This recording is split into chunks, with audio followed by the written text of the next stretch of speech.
Chers amis québécois, à l'occasion de la sortie de mon livre Le rêve de Marc Aurèle, je vais faire plusieurs conférences à Montréal et à Québec sur le thème de ce livre qui est au fond la pensée stoïcienne. Puisque Marc Aurèle, c'est un personnage fascinant.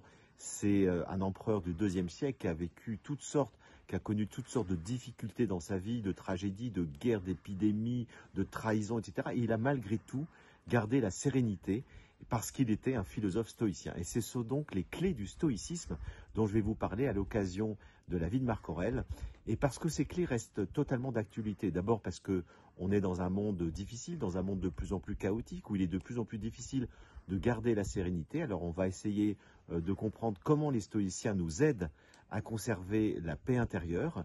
Et puis parce qu'au fond, le cœur de l'homme n'a pas changé et que nous sommes toujours pris par ces mêmes émotions, sentiments contradictoires, les mêmes paradoxes, les mêmes conflits intérieurs.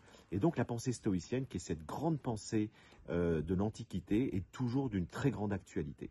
Donc j'aurai le plaisir de vous partager tout un certain nombre de choses très concrètes, parce que les stoïciens, vous savez, ils ont des maximes très concrètes qui aident à vivre. Par exemple, Marc Aurèle nous dit « Vis chacune de tes journées comme si c'était la dernière ». Bien, c'est vrai que si on essaye d'appliquer ça au quotidien, ça change beaucoup de choses. Donc je vous donnerai tout un certain nombre de clés de la pensée stoïcienne qui aident à vivre au quotidien à travers des petits exercices comme ça de pensée.